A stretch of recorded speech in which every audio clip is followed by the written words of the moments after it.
कितना नंबर सवाल होगा? 60 नंबर।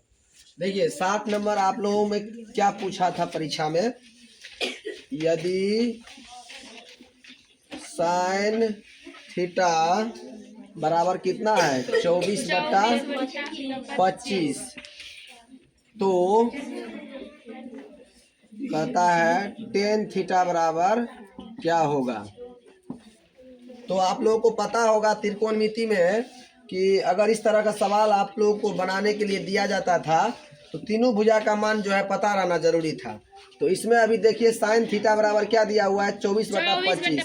चूंकि साइन थीटा बराबर आप लोगों को मालूम होगा लंब बटा क्या होता है, लंब बटा क्या होता है, कर्ण होता है। तो लंब की जगह पे कितना है 24, कर्ण की जगह पे कितना है 25 है। एगो समकोण त्रिभुज हम ऐसे बना लेंगे, समकोण त्रिभुज हो गया ये। अब ये भुजा मान लीजिए आप कितना है 24 है, ये भुजा कितना है, नहीं लंब ये 24 हो गया, कर्ण कितना होगा 25, ये हो गया 25। अब आपको ये भुजा निकालना है, इसको ए मान लीजिए, इसको बी और इसको सी। तो BC निकालना है। क्या निकालना है? BC। सभी भुजा का जब तक मान पता नहीं रहेगा तब तक आप इस तरह का सवाल को नहीं बना पाएंगे। तो BC क्या आधार है, तो पाइथागोरस परिमेय से आधार बराबर पता है ना क्या होता है, √अंडर कर्ण स्क्वायर यानी कि AC स्क्वायर माइनस क्या हो जाएगा AB स्क्वायर। तो BC बराबर हो जाएगा, AC का मान कितना दिया हुआ है जी 25, तो 25 का स्क्वायर कर देंगे। AB का मान कितना दिया हुआ है तो 24 का स्क्वायर कर देंगे। और BC बराबर 25 आन कितना होगा 625 और 24 का स्क्वायर कितना होगा 576। BC बराबर हो जाएगा 625 में से 576 घटाइए, 15 में से 6 गया तो 9, 11 में से 7 गया तो 4 और ये कट गया, यानी आपका 49 का वर्ग कितना आ गया 7, यानी इसका मान कितना हो गया। अब आपको क्या चाहिए टेन थीटा ना, तो टेन थीटा बराबर आप लोग को मालूम होगा लंब बटा क्या होता है, लंब बटा आधार होता है, गलती है बोलता है, लंब बटा क्या होता है टेन थीटा आधार। तो टेन थीटा बराबर हो जाएगा लंब का मान 24, आधार का मान कितना 7। बस हो गया आपका आंसर 24/7। पूछा गया था सेंटर परीक्षा में, यदि किसी वृक्ष की छाया की लंबाई उसकी ऊंचाई के बराबर हो तो सूर्य का उन्नयन कोण ज्ञात करिए। ठीक है, इसके लिए हमको एक चित्र बनाना होगा। क्या बनाना होगा? चित्र। ये हम इसको वृक्ष मान लिए, इसको क्या मान लिए वृक्ष का छाया कहाँ बनेगा, नीचे बनेगा ना। यहाँ से इसको मिला दिए, इसको A मान लिए, इसको B मान लिए और इसको C। ये कोण 90 डिग्री का होता है, सबको मालूम होगा। और ये कोण उन्नयन कोण है, इसको हम लोग क्या मानते हैं थीटा मानते हैं। क्या मानते हैं? अब सवाल आपका कहता है उन्नयन कोण का मान ज्ञात कीजिए। उन्नयन कोण का मान ज्ञात करने का मतलब इसी थीटा का मान निकालना है। ठीक है, तो देखिए सवाल जिस हिसाब से कह रहा है उस हिसाब से लिख लिए। यदि किसी वृक्ष की छाया की लंबाई, ये नीचे वाला छाया है, यहाँ से लेके यहाँ तक जो है ये छाया की लंबाई है, छाया की लंबाई, क्योंकि जमीन पर ही ना छाया बनेगा जी। मान लो ये वृक्ष है तो इसका छाया जमीन में बनेगा ना, तो जमीन पे छाया बन रहा है। अब सवाल कहता है कि वृक्ष की छाया की लंबाई उसकी ऊंचाई के बराबर हो। तो माना कि दिया हुआ कुछ भी नहीं है, लेकिन कहता है दोनों क्या है बराबर है, छाया की भी लंबाई और वृक्ष की भी लंबाई क्या हो बराबर हो। माना कि वृक्ष की लंबाई L मान लीजिए, या ऊंचाई के दिया हुआ है ऊंचाई H मान लीजिए। माना कि वृक्ष की लंबाई लंबाई छाया का होगा, माना कि वृक्ष की ऊंचाई H। यदि वृक्ष की ऊंचाई को H मानेंगे तो जितना ये है उतना ही तो ये भी ना है, मतलब दोनों आपस में क्या है बराबर है। तो छाया की लंबाई क्या हो जाएगा HA हो जाएगा। अब आप देख सकते हैं कि हाइट एंड डिस्टेंस का सवाल है, लंब और किसमें संबंध हुआ आधार में। तो लंब और आधार किसमें आता है टेन थीटा में। तो टेन थीटा बराबर हो जाएगा लंब बटा आधार। तो लंब AB है, लंब क्या है जी आधार क्या है BC। BC। अब देखिए टेन थीटा बराबर लंब का मान कितना हो गया H, और इसका बराबर H, ये भी H है, दोनों बराबरे हैं, H कट गया तो टेन थीटा बराबर आपका कितना हो गया 1। अब बताइए टेन कितना डिग्री का मान जो होता है वो 1 होता है। आप सबको मालूम होगा टेन 45 डिग्री का मान कितना होता है, तो थीटा जगह पे कितना आ गया 45 डिग्री। ऑप्शन नंबर कितना में 45 डिग्री है। चलिए समझ रहे हैं आपका 62 नंबर का, बातचीत नहीं करिए बीच में। एक सवाल है 62 नंबर का, साइन थीटा बराबर कहता है क्या होगा, क्या पूछता है साइन थीटा बराबर। आप लोगों को एक सूत्र लिखाए थे, बताइए sine square theta plus cos square theta बराबर क्या होता है। इसी से 3-4 को सूत्र बना के आपको बताए थे। जैसे अगर हम करेंगे साइन स्क्वायर थीटा बराबर, तो ये दोनों साइड चला जाएगा, एक माइनस क्या हो जाएगा, इसी को अगर स्क्वायर हटा देंगे तो साइन थीटा हो जाएगा। और जब यहाँ साइन थीटा होगा तो ये स्क्वायर कहाँ जाएगा, रूट में 1 माइनस कॉस स्क्वायर थीटा। तो आपका इस सवाल के लिए ऑप्शन जो है इस तरह का ऑप्शन है। ए नंबर में √1 minus cos square theta, B number में है आपका कॉस स्क्वायर थीटा -1, सी नंबर ऑप्शन में है आपका 1 माइनस सेक स्क्वायर थीटा, और डी नंबर ऑप्शन में है सेक स्क्वायर थीटा -1। कौन होगा, समझा कि नहीं समझा।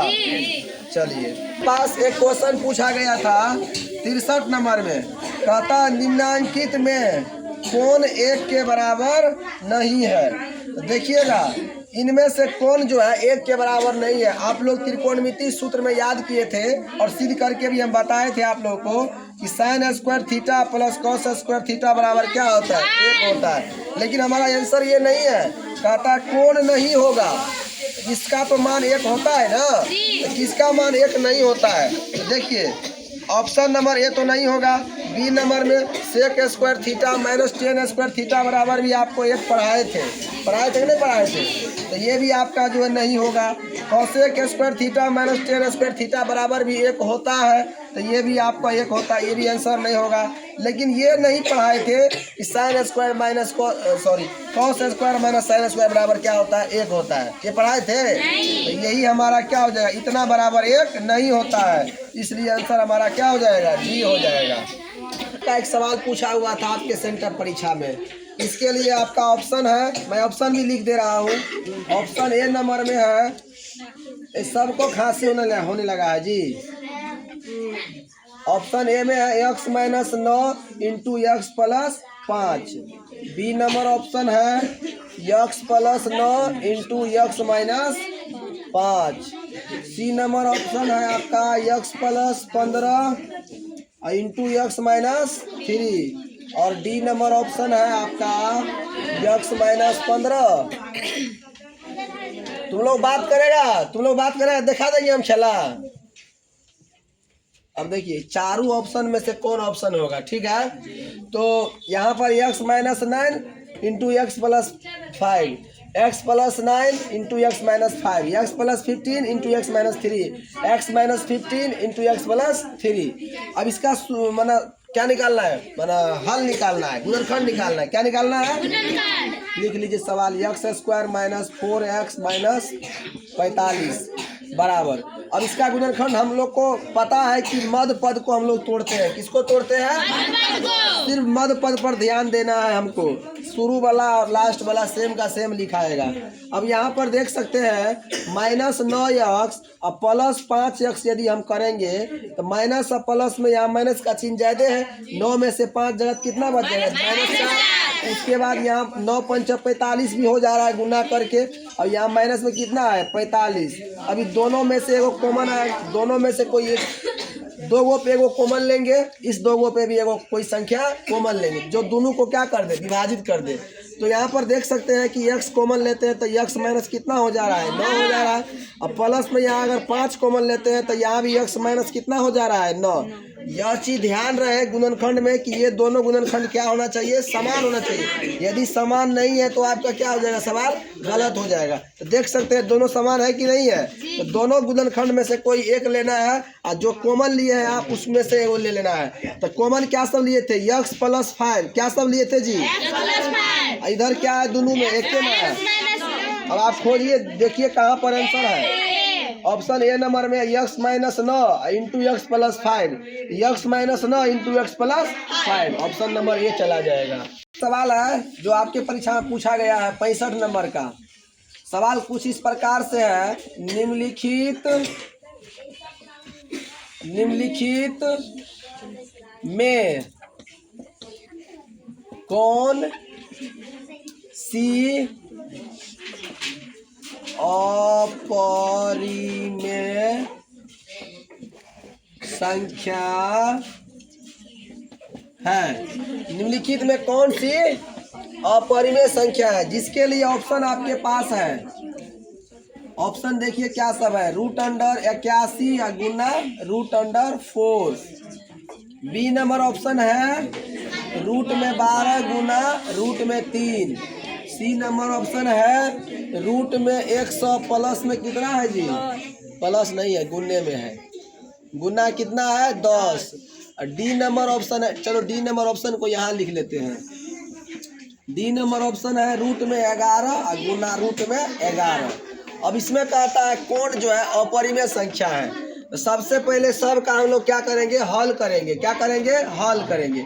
ए नंबर में जो 81 है तो आप सबको मालूम होगा 81 का वर्गमूल कितना होता है 9। 9 गुना इसका वर्गमूल कितना होता है 2। तो 9 दूना कितना हो गया 18/1 लिख सकते हैं कि नहीं लिख सकते हैं। ये तो परिमेय संख्या हो गया। हमको ये परिमेय नहीं पहचानना है, हमको कौन खोजना है, अपरिमेय। अब देखते हैं बी नंबर ऑप्शन में। तो बी नंबर ऑप्शन में यहाँ पर रूट में 12 गुना रूट में 3। तो यहाँ पर देखिए इसको हम लोग 2 रूट कितना लिख सकते हैं, 2 रूट 2 दूना 4 × 12। इसको लिख सकते हैं 2 रूट 3। इसको जब खंडन करेंगे तो 2 रूट कितना होगा 3 और गुना में कितना है रूट में 3। अब यहाँ देखिए 2 रूट 3 को 3 से गुना करिएगा √3 से तो 2 रूट कितना होगा 9 होगा कि नहीं होगा। अब यहाँ पर देखिए 2 गुना इसका वर्गमूल कितना हो जाएगा 3। 3 दूना कितना हो गया, तो ये भी हमारा परिमेय संख्या हो गया। तो ये भी आंसर नहीं होगा। अब सी नंबर हम लोग देखते हैं। सी नंबर में देखते हैं रूट में कितना है 100 और गुना में कितना है, अच्छा रूट में था ना जी, रूट में कितना है 10। चलो तो सी नंबर में इसका वर्गमूल कितना हो जाएगा 10 हो जाएगा। इसका हम लोग वर्गमूल नहीं निकाल सकते, निकाल सकते हैं तो ये रूट में 10 से हो जाएगा, यानी 10 रूट 10 हो जाएगा। ये वर्गमूल नहीं निकलेगा तो ये क्या हो जाएगा अपरिमेय संख्या। क्या हो जाएगा, आंसर हमारा क्या हो जाएगा जी। इस तरह के सवाल को आप हल कर लीजिएगा। हल करने के उपरांत देखिएगा कौन अपरिमेय है कौन परिमेय है, सुनिएगा। उसके बाद अगर डी पर हम चर्चा करें तो डी में देखिए रूट में क्या है 11 और गुना क्या है रूट में 11। 11 का गुना करिएगा तो 1 से कितना होगा 21।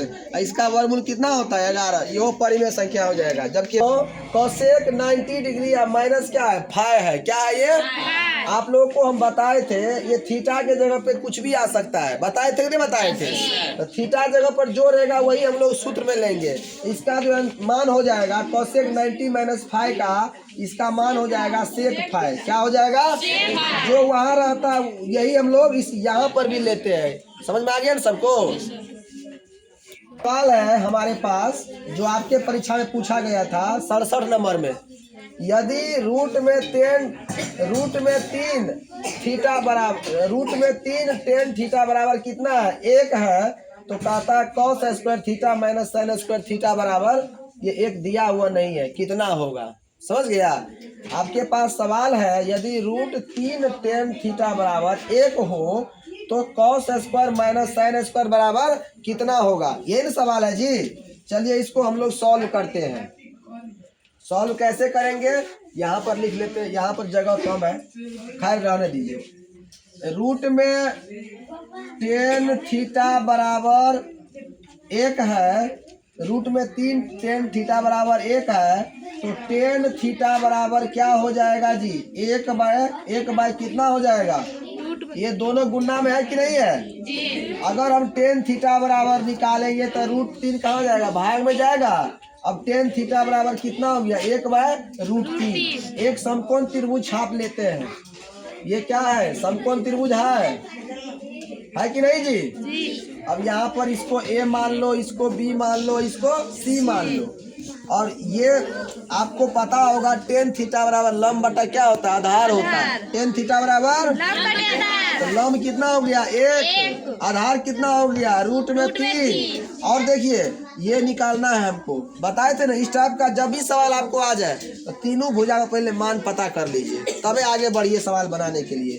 अब देखो AC है, कर्ण स्क्वायर बराबर आपको मालूम होगा, मतलब पाइथागोरस परिमेय से कर्ण बराबर होता है रूट अंदर लंब स्क्वायर प्लस आधार स्क्वायर। तो 1 का स्क्वायर और प्लस में रूट 3 का स्क्वायर। समझ में आया कि नहीं आया? यस या नो? जल्दी बोलो। 1 का वर्ग कितना होगा? 1। और रूट 3 का वर्ग रूट 9 होगा, और रूट 9 का वर्गमूल कितना होगा? कितना हो जाएगा जी? 3। अब AC बराबर हो जाएगा 3 1 कितना? 4। AC बराबर कितना हो जाएगा? यानी इसका भी मान निकल गया। अब हमारे पास जो LHS है ये है, इसको तो हमको हल करना है। यहाँ ऊपर लिख लेते हैं, कोई दिक्कत? cos square theta minus sine square theta बराबर क्या होगा? cos थीटा बराबर आधार बटा कर्ण होता है। क्या होता है जी? आधार बटा कर्ण। आधार कितना है? रूट 3। कर्ण कितना है? 2। तो रूट 3 बटा 2 का स्क्वायर लिख सकते हैं। साइन थीटा बराबर लंब बटा कर्ण होता है। लंब कितना है? 1। कर्ण कितना है? 2। तो 1 बटा 2 का स्क्वायर लिख सकते हैं। लिख सकते हैं कि नहीं लिख सकते हैं? मुंह में सोना का लड्डू नहीं है? सोना का लड्डू है जी? बचा कर रखिए नहीं तो गिर जाएगा। अब रूट 3 का वर्ग कितना हो जाएगा? रूट में 9। इसका कितना हो जाएगा? 4। 1 का वर्ग 1, 2 दूना रूट 9 का वर्गमूल 3। आई कितना हो जाएगा? 4। 1 बटा कितना है? 4। 4 4 का लघुत्तम 8 होगा ना जी? 4 होगा। 4 4 का लघुत्तम कितना होगा? 3 1 आई 3, 1 1 आई 1। 3 में से गया तो कितना बचा? बटा में कते 2 1 आई 2, 2 दूना 1 बटा कितना है? समझा कि नहीं समझा?